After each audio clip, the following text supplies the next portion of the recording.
Bismillahirrahmanirrahim. Dear students, I am Rizwan Aslam Razi and I hope you all will be in good health. Students, we were learning about partial fractions. It's our second lecture and we will continue from our previous lecture that was how to make partial fractions. Before going on, I would like to suggest something that if you want to learn these partial fractions properly, you must follow the following steps that I am going to describe you now. The first step is whenever you are going to make partial fractions of a rational fraction. Students, first of all, check whether the given fraction is proper or improper. It means that when there is an improper fraction, you must have to divide it. So first check, in case of improper fraction, divide it to make it proper. When you divide the numerator by denominator, as we have learned in our previous classes, in ninth class, in 8th, in 7th as well, that how can we divide two algebraic expressions the same way we divide the numerator by denominator to make it proper. When you make your fraction a proper fraction, then we make partial fractions by using unknowns like a, b, c, etc. But this will be only in the case of linear factors in denominator. But if there are quadratic factors in denominator, we will not take unknown like ABC. Rather, we will take AX plus B, CX plus D, EX plus F, and so on. So in this way, we will make partial fractions, and the remaining step will be same as we will use the sign of plus between these partial fractions.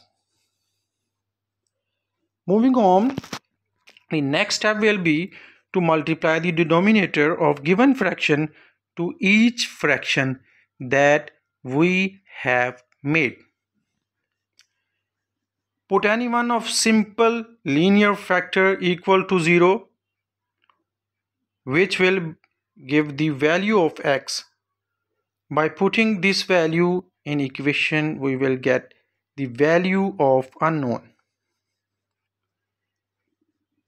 Similarly, if the value of second and third unknown is to be found, so it will be repeated in the same way we can find these values. But if you don't have a simple linear factor, then we will equate the coefficients by using coefficient theorem that we already have learned in our previous lecture. Now students, I'm going to solve question number 5 by using these necessary steps. Remember students, these steps are used to clarify your problems. These steps will not be written when you are solving the question. So the question is 1 over x minus 1, 2x minus 1 and 3x minus 1. In denominator, we have three linear factors. So as the factors are linear, so we will use a, b and c to make partial fractions of this rational fraction. As I have made, and remember students, the first step is to check whether the fraction, given partial fraction, is given rational fraction is proper or improper. And we have seen that this given fraction is a proper fraction.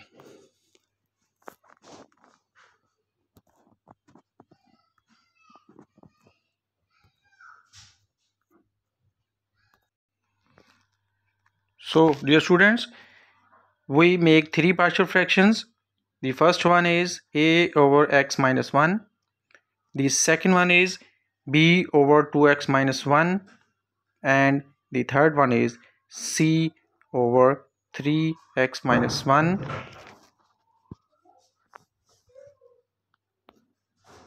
The next step is to multiply both sides by the denominator of given fraction. We will get, when we multiply the denominator of given fraction, that is x minus 1, 2x minus 1, 3x minus 1, on both sides, the first side will be cancelled out and the remaining factor will be only 1. And when we multiply these three factors with a, x minus 1 will be cancelled out and the remaining factors will be 2x minus 1 and 3x minus 1. Similarly, when we multiply these three factors with b over 2x minus 1, 2x minus 1 will be cancelled out and the remaining factors will be b into x minus 1, 3 into 3x minus 1. And finally, when we multiply these three factors with c over 3x minus 1, 3x minus 1 will be cancelled out and the remaining factors will be c into x minus 1 into 2x minus 1. Now moving on to the next step, we will put simple linear factors equal to 0, and the first factor is x minus 1 is equal to 0. Remember students, when we put x minus 1 is equal to 0, the whole value of that particular term will be equal to 0. And when we solve x minus 1 is equal to 0, we will get x is equal to 1. We put this value in the above equation. So 1 is equal to a into, as the value of x is 1, so 2 into 1 is equal to 2 minus 1, and the 3 into 1 will be 3 minus 1, as the value of x is 1.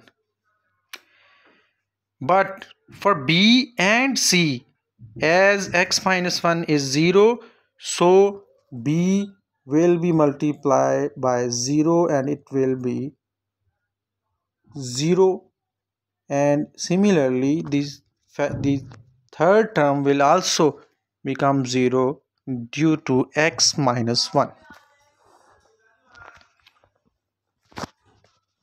The next step is 1 is equal to a into 2 minus 1 is equal to 1 and 3 minus 1 is equal to 2.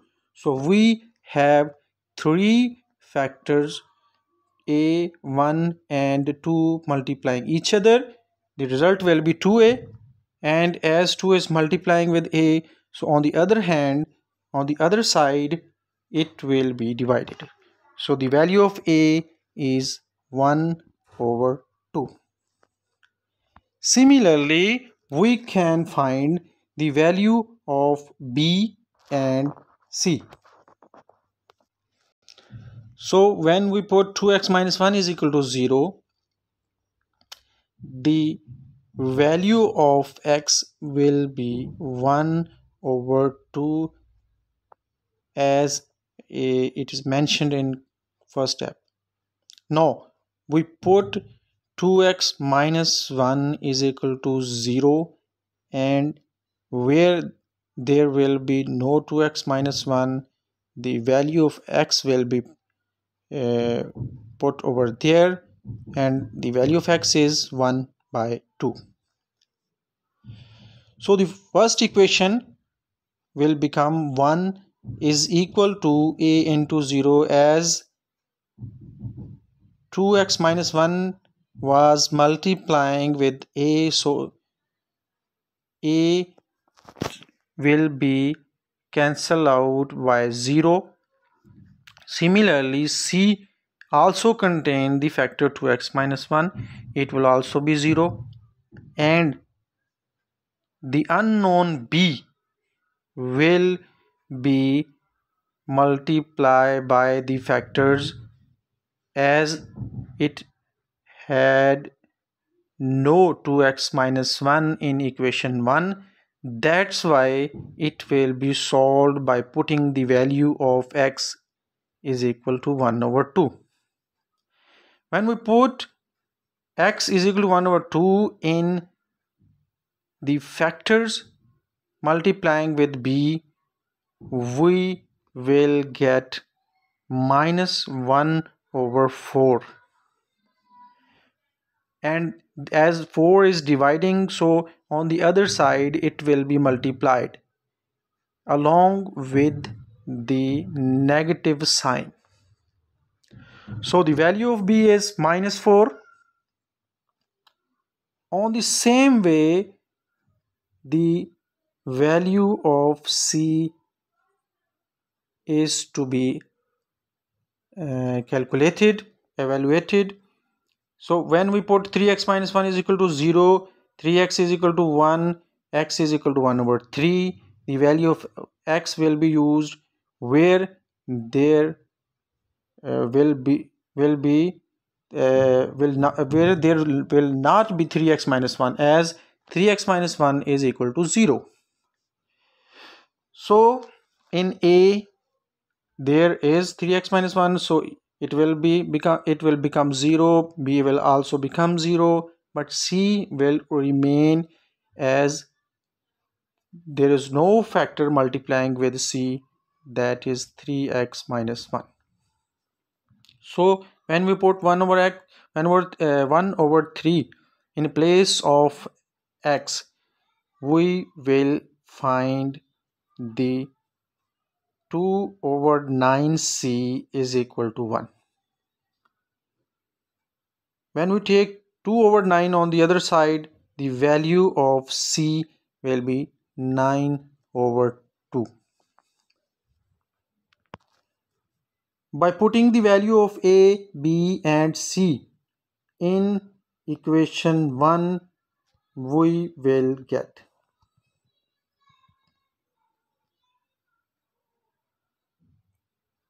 1 over 2 into x minus 1, as the value of a was 1 over 2. So we will put 1 at the place of numerator and 2 with denominator. X minus 1 was already there. Similarly, the value of b is minus 4, so minus will be put at the center, as plus minus is equal to minus, and 4 will be plotted as a numerator, and 2x minus 1 was already there. Last, we will put 9 over 2 in place of c, so 9 will be written at the top as a numerator, and 2 will be multiplied by the denominator, which is 3x minus 1. So in this way we can make partial fractions and solve them to find the result. That's all for students. At the end, I would like to say, if you act upon my advice and will continue of doing practice at your homes, you will certainly learn a lot and finally succeed. Inshallah. Love.